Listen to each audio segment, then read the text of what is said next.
di sini saya akan mempresentasikan tugas 1 di kerja dengan muatan yaitu Learning Intelligence System mengenai paper survey. Yaitu Learning Intelligence System ini adalah proses pembelajaran di mana sistem mampu mengambil pengalaman data untuk meningkatkan kinerjanya dengan menyelesaikan tugas tertentu, di mana penyelesaian tugas ini dengan menggunakan kecerdasan buatan ataupun machine learning, di mana untuk menciptakan sistem yang adaptif, responsif terhadap kebutuhan pengguna. Dan pentingnya lagi, ini berhubungan dengan adaptasi, kemudian ada peningkatan kerja, otonomi, dan personalia. Kemudian untuk penjelasan mengenai analisis paper survey ini dapat dikatakan sebagai proses memahami tren, metode, dan inovasi terkini dalam bidang tertentu yang dilakukan peneliti untuk mengidentifikasi celah dalam literatur, kemudian memperkuat argumen, dan membangun dasar untuk penelitian selanjutnya. Di mana peran machine learning ini sebagai pengolah data yang efisien, di mana pengolah data yang efisien ini membuat para peneliti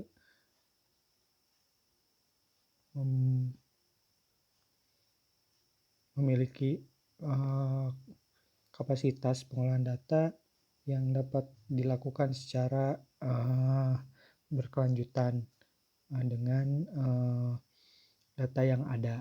Kemudian ada pembelajaran berulang di mana proses dari machine learning ini adalah mempelajari data, kemudian secara berulang untuk menghasilkan hasil yang lebih baik lagi.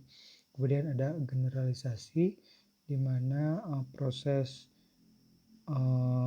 machine learning ini akan memperoleh data dari hasil pemrosesan yang lebih luas sehingga hasil penelitian dapat disesuaikan dengan tujuan dari penelitian. Dan yang terakhir adalah efisiensi dalam pengambilan keputusan, di mana pengambilan keputusan ini berkaitan dengan pengolahan data yang digunakan, kemudian pembelajaran dari mesin learning tersebut, dan proses dari analisis yang dilakukan seperti apa. Kemudian ada pun definisi mengenai paper survey atau tinjauan literatur mencakup publikasi seperti artikel, konferensi, buku, dan bertujuan memberikan gambaran menyeluruh tentang perkembangan tren terkini dan topik penelitian tertentu, di mana paper survey memainkan peran kunci dalam pengembangan ilmu pengetahuan teknologi, membantu penelitian untuk operasi di dalam konteks yang lebih luas dan mempercepat kemajuan dalam bidang mereka, sehingga para peneliti yang melihat berbagai jenis literatur yang dikumpulkan, kemudian dari hasil berbagai literatur yang dikumpulkan ini, peneliti dapat menyimpulkan atau mengambil hasil dari penelitian yang sudah ada, sehingga dapat menjadikannya sebagai patokan untuk penelitian yang akan dilakukan selanjutnya. Nah, kenapa survei paper ini perlu? Di mana sekarang saat ini volume data yang ada itu besar, kemudian beragam, terutama dengan platform-platform internet dan web yang sudah ada, dan sumbernya itu heterogen, menimbulkan tantangan dan pemanfaatan dari machine learning yang meningkatkan pengampuan penilaian dan menyintesiskan informasi lebih efisien lagi. Nah, ini alasannya kenapa kita menggunakan machine learning sebagai salah satu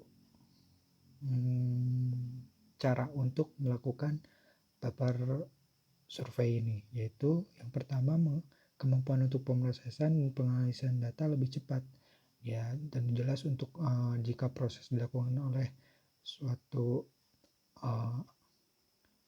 artificial intelligence atau machine learning ini, data yang digunakan misalkan lebih banyak, ada mungkin lebih dari 1000 paper atau mungkin 2000 paper, itu akan mudah kita klasifikasikan ataupun kita kelompokkan terhadap topik-topik tertentu dibandingkan dengan harus melakukan pengecekan secara manual, berkaitan juga dengan waktu pemrosesannya. Kemudian yang kedua adalah meningkatkan akurasi penilaian dan penguapan data yang ada, di mana akurasi dari penilaian karena machine learning prosesnya itu dengan belajar dengan proses analisa yang berulang, sehingga akurasi penilaian juga semakin meningkat jika proses pembelajarannya dilakukan secara terus-menerus. Kemudian pengelompokan data yang ada, di mana data-data dengan mungkin untuk topik-topik tertentu dapat dikelompokkan sehingga para peneliti dapat melihat kelompok paper mana saja yang akan digunakan untuk tujuan penelitian. Nah, untuk algoritma yang digunakan yaitu ada 3 yang diketahui, yaitu ada algoritma supervised learning, itu contohnya klasifikasi dan regresi. Kemudian ada unsupervised learning, itu seperti clustering, dan juga ada natural language processing untuk analisis teks. Nah, di sini ada proses dari analisa paper survey di mana dilakukan pengumpulan data, kemudian ada processing data, dan selanjutnya ada evaluasi, di mana pengumpulan data ini data-data yang berkaitan dengan paper survey yang sudah digunakan atau sudah ada itu dikumpulkan sedemikian rupa, kemudian dilakukan pre-processing data untuk mengolah data yang sudah dikumpulkan sebelum dilakukan analisa. Kemudian setelah pre-processing data dilakukan penerapan algoritma yang akan digunakan, yang baik itu algoritma klasifikasi, algoritma clustering apapun lainnya. Dan yang terakhir adalah evaluasi dari hasil analisa yang dilakukan, di mana evaluasi ini memberikan hasil seperti keputusan yang menjadi akhir dari penelitian. Nah, di sini ada proses pengumpulan data. Nah, di dalam proses pengumpulan data ini, data yang digunakan berasal dari database akademik. Kalau biasanya suatu universitas mempunyai database, itu bisa digunakan untuk sumber datanya ataupun repositori online, contohnya seperti Kaggle, UC, dan lain sebagainya. Nah, ini pengumpulan data ini sangat berpengaruh terhadap hasil analisis, akurasi, ataupun kualitas yang terjadi untuk hasil penelitiannya. Dan untuk tersebut pengumpulan data ini sangat krusial untuk menjadi patokan. Kemudian untuk selanjutnya ada pre-processing data. Pre-processing data ini memberi proses yang dilakukan sebelum kita melanjutkan ke proses pengolahan data, di mana data yang sudah dikumpulkan ini akan dilakukan penyesuaian terlebih dahulu sesuai dengan kebutuhan, yang contohnya seperti cleaning data, di mana ada data duplikasi ataupun melakukan pengolahan terhadap teks. Kemudian ada normalisasi untuk penyesuaian data, dan tokenisasi untuk memberikan cache token terhadap data yang sudah dikumpulkan. Adapun algoritma yang diketahui yang dapat digunakan yaitu salah 3 contohnya ada decision tree, kemudian ada random forest, dan ada pula naive Bayes. Untuk yang pertama contoh dari decision tree yaitu algoritma yang memberikan penggambaran dengan menggunakan suatu pohon untuk membuat keputusan berdasarkan atribut inputnya, di mana setiap node di pohon mewakili kondisi pada atribut dan cabang mewakili hasil dari kondisi tersebut, dan setiap leaf atau daunnya mewakili kelas atau keputusan akhir. Kemudian ada random forest, ini ada ensemble method yang membangun banyaknya decision tree, jadi istilahnya kumpulan dari decision tree, di mana ini digunakan untuk meningkatkan akurasi, dan setiap pohon dilatih pada subset acak dari data dan atribut dan hasil yang digunakan melalui voting untuk contoh penyusunan klasifikasi atau average untuk regresi. Dan naive Bayes adalah algoritma klasifikasi berbasis probabilitas menggunakan teorema Bayes dengan asumsi independensi yaitu naif. Dia itu menghitung probabilitas setiap kelas berdasarkan fitur input dan asumsi bahwa semua fitur bersifat independen satu sama lain. Nah, ini ada penjelasan NLP yaitu Natural Language Processing,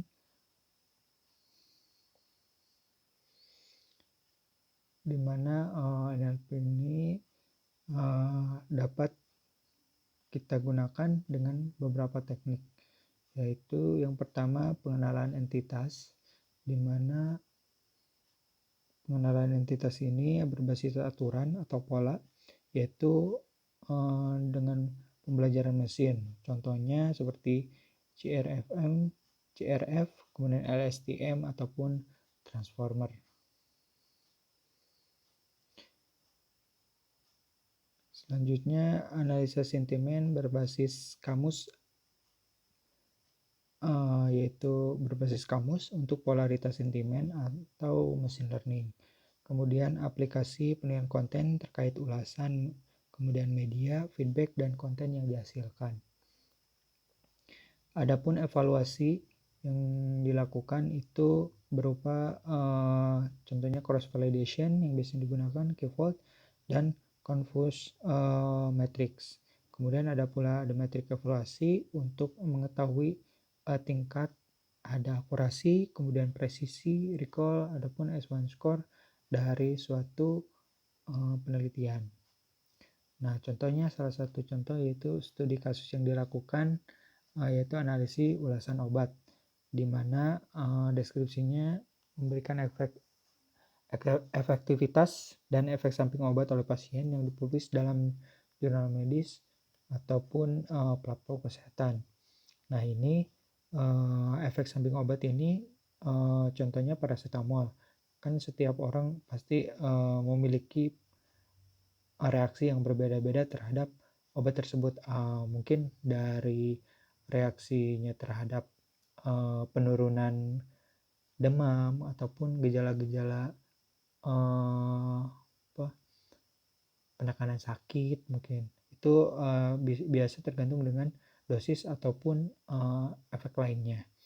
Kemudian metode yang digunakan juga ada beberapa. Yang pertama pengumpulan data dari jurnal medis, forum kesehatan, dan aplikasi pelacakan penggunaan obat.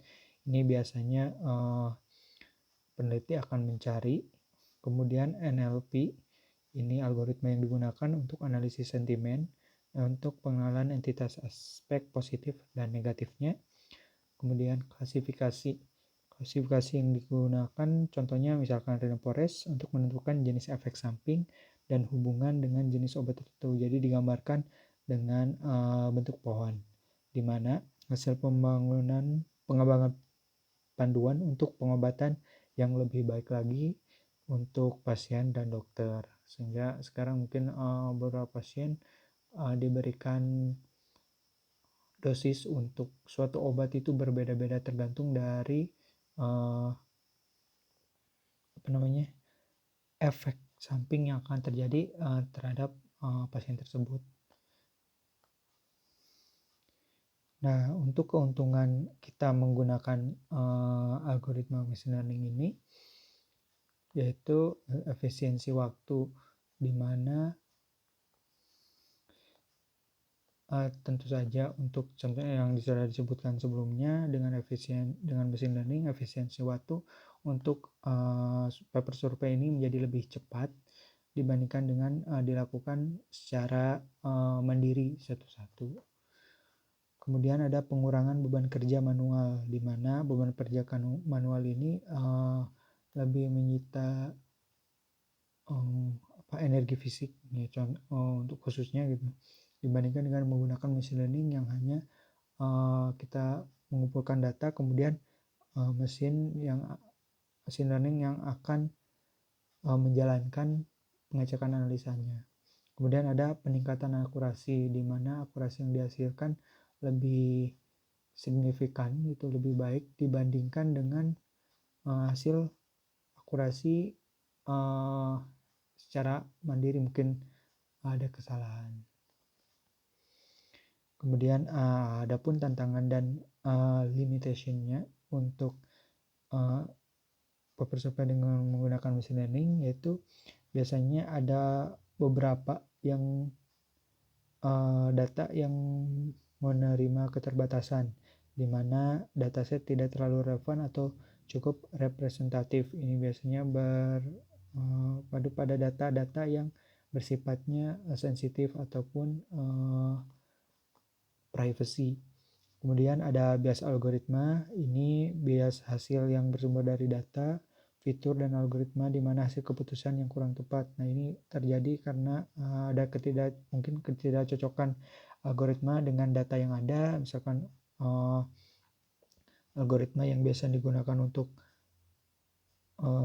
klasifikasi digunakan untuk clustering, jadi itu kurang cocok, ataupun dari data-datanya yang misalkan datanya hanya ada contohnya klasifikasinya A dan B, nah hanya datanya mencakup data A saja ataupun B saja, ataupun mungkin data-data yang kebanyakan kurang. Kemudian ada interpretabilitas hasil, di mana kemampuan menjabarkan proses pengambilan keputusan yang dihasilkan terkadang belum sesuai dengan tujuan. Jadi dari hasil bisa dilihat dari confusion metricnya, akurasinya, precision recall-nya apakah cukup sebagai patokan dari hasil analisa. Kemudian etika dan penggunaan. Nah ini berkaitan dengan privacy data, ada perlindungan informasi pribadi pada data, kemudian representatif dataset menceritakan keragaman populasi yang luas, adapun transparansi penyebaran keputusan menghasilkan model serta proses pengumpulan dan penggunaan dataset. Kemudian ada trend future. Nah, di trend future ini ada 3 yang dapat, yaitu contohnya explainable AI, ada federated learning, dan potensial integrasi dengan sistem lain.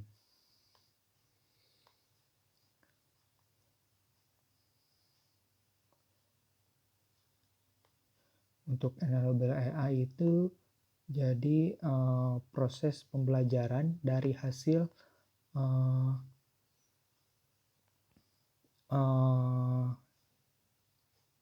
algoritma yang digunakan itu merujuk pada metode dan teknik yang bertujuan untuk membuat keputusan oleh machine learning dapat dimengerti dan dijelaskan oleh manusia dengan baik dan sesuai dengan tujuan penelitian. Di mana ini ada contohnya tekniknya itu ada LIME, Local Interval Model Agnostic Explanation, kemudian ada SAP, Shapley Additive Explanation, dan ada model simplifikasinya. Kemudian ada federated learning, ini pendekatan pelatihan model machine learning memungkinkan pelatihan dilakukan di perangkat lokal seperti smartphone atau IoT. Jadi tanpa perlu mengirimkan data mentah ke server pusat, di mana hanya model yang diperbarui dikirim kembali ke server sehingga menjadi privasi yang data.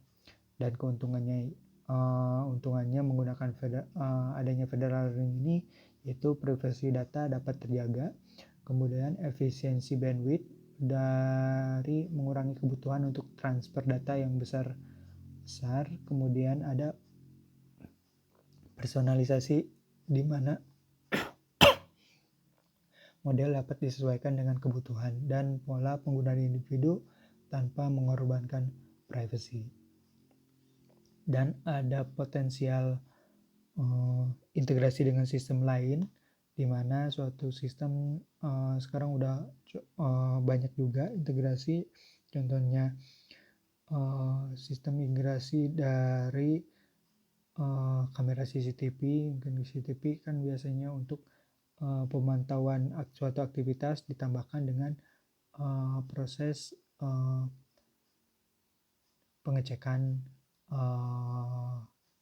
wajah ataupun pengecekan dari plat nomor untuk di lampu lalu lintas.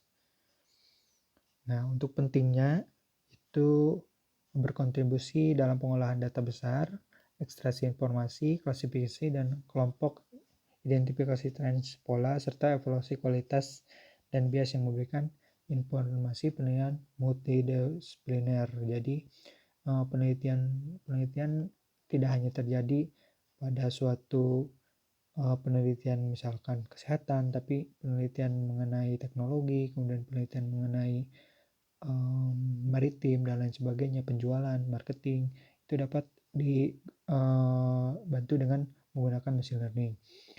Kemudian ada peningkatan pengambilan keputusan dan pemanfaatan data untuk meningkatkan kualitas aktivitas penelitian sebagai bidangnya. Untuk referensinya ini ada beberapa yang digunakan, cuma yang dicantumkan ada dua, yaitu Rasonovic untuk AI Modern Person, kemudian Manning Erasmus Introduction to Information Retrieval, MIT Press.